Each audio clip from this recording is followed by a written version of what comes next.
Hello friends, आज हम लोग विटामिन बी 12 की बात करेंगे।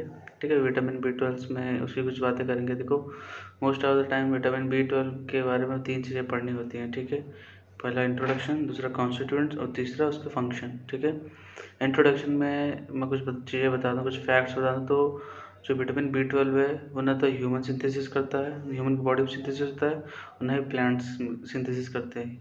ठीक है, विटामिन बी 12 जो होता है वो कुछ बैक्टीरिया से सिंथेसिस करते हैं। ठीक है, ऑलवेज सिंथेसाइज बाय बैक्टीरियाज।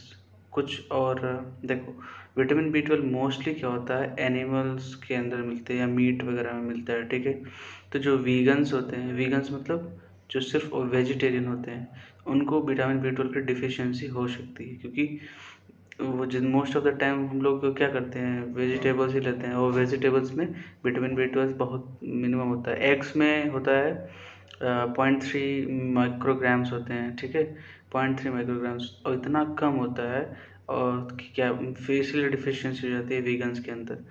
और हाँ, विटामिन बी 12 की बात करें तो हमारे लीवर के अंदर विटामिन बी 12 स्टोर होता है। ठीक है, और विटामिन बी 12 का इंट्रोडक्शन में, हाँ, ये नेचुरली अकरिंग फर्स्ट ऑर्गेनोमेटिक कंपाउंड है, और इनफैक्ट ये इकलौता ऐसा विटामिन है जिसके अंदर एक मेटल पाया जाता है। ठीक है, इसमें कौन सा मेटल होता है, कोबाल्ट मेटल होता है। कॉन्स्टिट्यूएंट मेटल बताऊंगा आगे। और इसके बारे में कुछ फैक्ट्स ये है कि विटामिन बी 12 ऑब्वियसली ये वाटर सॉल्युबल विटामिन्स है। तो वाटर सॉल्युबल विटामिन्स क्या होता है कि उनकी डिफिशियंसी होती रहती है बॉडी के अंदर। उसका रीज़न ये है कि हमारी बॉडी में वो वाटर के थ्रू, यूरिन के थ्रू एक्सक्रीट कर दिए जाते हैं। ठीक है, 2 विटामिन को छोड़ के जितने भी तुम्हारे वाटर सॉल्युबल विटामिन्स है वो हमारी बॉडी के अंदर स्टोर नहीं हो सकते।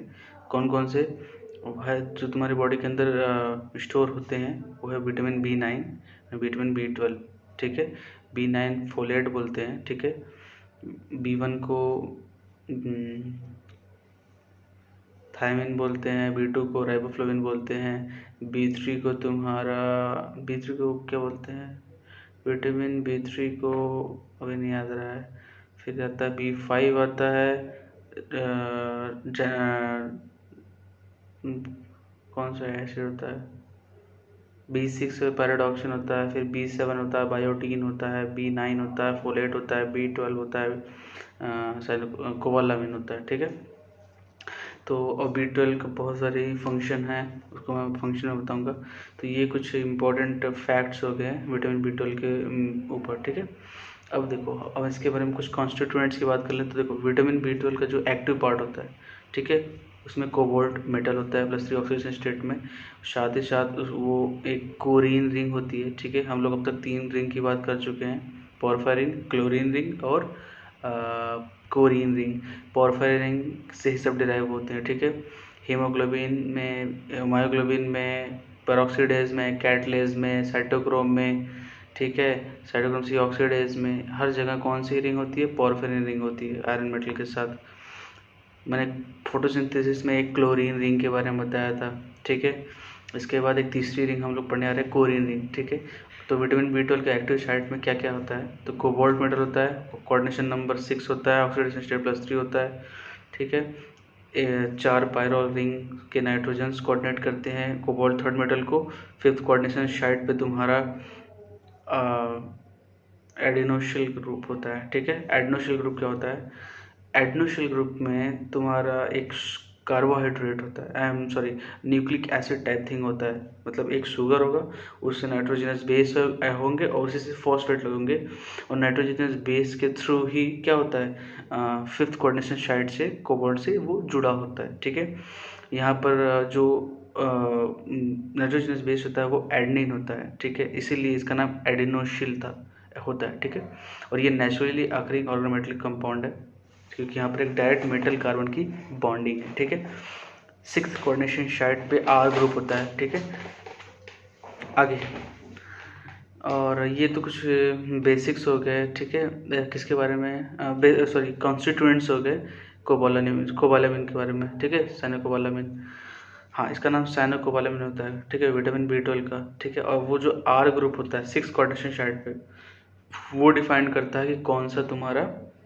कोबालामिन होगा, अगर वहाँ OH होगा तो हाइड्रोक्सी कोबालामिन, साइनाइड होगा तो साइनो कोबालामिन, और मिथाइल होगा तो मिथाइल कोबालामिन। ठीक है, हमारी बॉडी में मोस्ट ऑफ द टाइम जैसे जो वीगन्स होते हैं, वीगन्स के अंदर बॉडी के अंदर कॉपर कोबाल्ट की विटामिन B12 की डिफिशियंसी होती है। ठीक है, थोड़ा सा बात कर लेता हूँ डिफिशियंसी से होता क्या है। ठीक है, या हमारी बॉडी में फंक्शन क्या है विटामिन B12 का।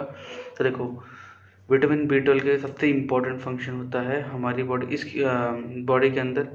देखो इसका क्या क्या काम है, मिथाइल शिफ्ट करता है, हाइड्राइड शिफ्ट करता है। ठीक है, मिथाइल शिफ्ट हो गया, हाइड्राइड शिफ्ट होगा, और आइसोमराइजेशन ऑफ डाइकार्बोक्सिलिक एसिड हो गया, और DNA सिंथेसिस हो गया।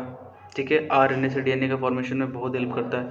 RNA से DNA फॉर्मेशन में ये को एंजाइम की तरह वर्क करता है। ठीक है, मिथाइनिन को सिस्टीन को का मिथाइलेशन करवा के उसको मिथाइनिन में कन्वर्ट करने में यूज किया जाता है। तो ये कुछ बेसिक होमोसिस्टीन को मिथाइनिन में कन्वर्ट करने के लिए यूज़ किया जाता है। ये कुछ बायोकेमिकल फंक्शन हो गए। ठीक है, कोबाल्ट विटामिन B12 के हमारी बॉडी के अंदर क्या क्या कुछ फंक्शन हो गए। ठीक है, बायोकेमिकल फंक्शन।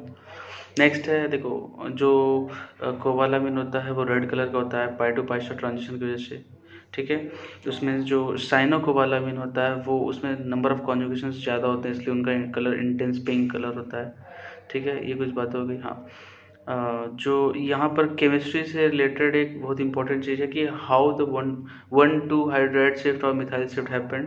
ठीक है, तो देखो ये सारी चीज़ें जो है वो कंट्रोल की जो नेचर ऑफ ये कोबालामिन है वो डिपेंड करता है कि मेटल और एल्काइल का जो बॉन्ड है वो कैसे क्लीव हो रहा है। ठीक है, तो देखो ये जो विटामिन B12 होता है ये तीनों तरह की रिएक्शन को इनिशिएट कर सकता है, radical reaction, carbocationic reaction and carbanionic reaction. ठीक है, रेडिकल रिएक्शन कैसे इनिशिएट करेगा, उस टाइम कोबाल्ट और कार्बन के बीच का जो बॉन्ड है वो होमोलिटिकली क्लीव होगा, तो वो वहाँ से तब वहाँ वो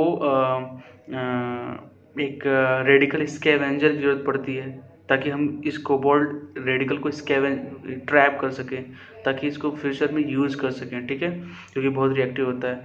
तो इसी तरह ये एज ए रेडिकल स्कैवेंजर की तरह इसको भी यूज कर सकते हैं कोबाल्ट को, कि अगर मीडियम में कहीं रेडिकल वगैरह क्रिएट हुआ है तो उस रेडिकल को ट्रैप कर सकते हैं किसकी हेल्प से,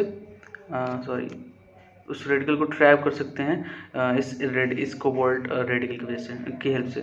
नेक्स्ट है, हाँ 1,2 मिथाइल शिफ्ट भी करते हैं, प्रॉपर मैकेनिज्म होता है। ठीक है, और हाँ रेडिकल हो गया, अगर एल्काइल और कोबाल्ट का जो मिक्सचर कार्बन और मेटल का बॉन्ड है अगर वो कार्बन की तरफ शिफ्ट हुआ तो मेटल पे पॉजिटिव चार्ज आएगा, तो कोबाल्ट तुम्हारे +3 ऑक्सीडेशन स्टेट में रहेगा, D6 सिस्टम हो जाएगा, लो स्पिन होगा। ठीक है, तो ये सब चीज़ें हैं, और ये कैटायनिक सिस्टम हो गया। उसी तरह हाँ कभी एक और पॉसिबिलिटी है कि मेटल और कार्बन का जो बॉन्ड है वो मेटल की तरफ शिफ्ट हो, उस केस में कोबाल्ट नेगेटिव फॉर्म में बनेगा। ठीक है, वो D8 सिस्टम होगा, DZ² में 2 इलेक्ट्रॉन हो जाएंगे, और ये बहुत, और DZ² जो होता है वो थोड़ा सा वो ल्यूमो होता है। ठीक है, ल्यूमो होता है और वो थोड़ा सा हाई एनर्जी में होता है। तो यहाँ पर जब कोबाल्ट जब नेगेटिवली चार्ज होता है तो वो बहुत ही बेहतरीन न्यूक्लियोफाइल की तरह काम करता है, क्योंकि जो नेगेटिव चार्ज आया है कोबाल्ट के ऊपर वो हाई एनर्जी ऑर्बिटल्स, जो electron corresponding to that negative charge is present in higher LUMO, so easily available for donation. So that is why it is called super nucleophilic center or super nucleophile. ये कुछ बातें होगी cyanocobalamin से related. ठीक है, हाइड्रोक्सीकोबालामिन mostly हमारी body में जब कभी कोबाल्ट की डिफिशियंसी होती है तो हम लोग हाइड्रोक्सीकोबालामिन कंज्यूम करते हैं, क्योंकि हाइड्रोक्सीकोबालामिन में OH को ईजिली रिप्लेस किया जा सकता है। ठीक है, साइनोकोबालामिन में क्या प्रॉब्लम होती है कि समहाउ अगर हमारी बॉडी में साइनाइड पॉइजनिंग हो जाए, साइनाइड पॉइजनिंग में देखो होता क्या कि इंसान की डेथ कैसे हो जाती है साइनाइड पॉइजनिंग से। सो उसका रीज़न ये है कि तुम्हारी बॉडी के अंदर ऑक्सीजन जा रहे हैं, correct, no doubt, oxygen lung तक जा रहे हैं, फिर लंग से तुम्हारा ब्लड में जाएंगे, ब्लड से तुम्हारा माइटोकॉन्ड्रिया में जाएंगे, फिर वहाँ तक कोई प्रॉब्लम नहीं होगी, तुम साइनाइड पॉइजनिंग होने के बाद भी ये प्रोसेस यहाँ तक होगा। बट द नेक्स्ट प्रोसेस, हमारा बॉडी के अंदर सेल के अंदर ऑक्सीजन का होता क्या है, रिडक्शन। ऑक्सीजन का रिडक्शन कैसे होता है, O2 कन्वर्ट होता है वाटर में। ठीक है, तो रिडक्शन हुआ, इस रिडक्शन के लिए इलेक्ट्रॉन्स की हेल्प चाहिए होती है, और वो इलेक्ट्रॉन्स आते हैं तुम्हारे साइटोक्रोम से। ठीक है, और साइटोक्रोम पे अगर साइनाइड पोजिशनिंग में क्या होता है, तुम्हारा साइटोक्रोम का जो 6th कोऑर्डिनेशन साइट है वहाँ पर साइनाइड जाके बाइंड हो जाता है। साइनाइड जैसे ही साइटोक्रोम से बाइंड होगा तो अब वो इलेक्ट्रॉन जो ऑक्सीजन को रिड्यूस करता था वो कहाँ से आता था, वो साइनाइड से आता था, साइटोक्रोम से आता था। जैसे ही साइनाइड साइटोक्रोम से बाइंड होगा वो इलेक्ट्रॉन ट्रांसफर को ही स्टॉप कर देता है। सो अब वहाँ पर ऑक्सीजन जो होता है उसका रिडक्शन हो नहीं पाता बॉडी के अंदर। वैक्यूल्स में जैसे वाटर का कंसंट्रेशन घट जाता है तो सेल के अंदर वाटर का कंटेंट कौन बनाए रखता है, वैक्यूल्स, और वैक्यूल्स के अंदर वाटर की कमी हो जाती है और ऑक्सीजन तुम्हारा फर्दर रिड्यूस भी नहीं होता। तो सेल के अंदर जब वाटर का कंटेंट घटेगा तो जैसे ही 10% या उससे ज़्यादा की कमी आएगी सेल के अंदर, सेल डैमेज हो जाएगा। सेल डैमेज का मतलब डेथ हो जाएगी इंसान की। सो ये प्रोसेस होता है, ठीक है। So I think everything is clear about cobalamin. 3 topic clear करने थे, ठीक है। इंट्रोडक्शन, कॉन्स्टिट्यूएंट्स और फंक्शन। केमिस्ट्री के पॉइंट ऑफ व्यू से कोर्स में इतने ही है, ठीक है। Thank you.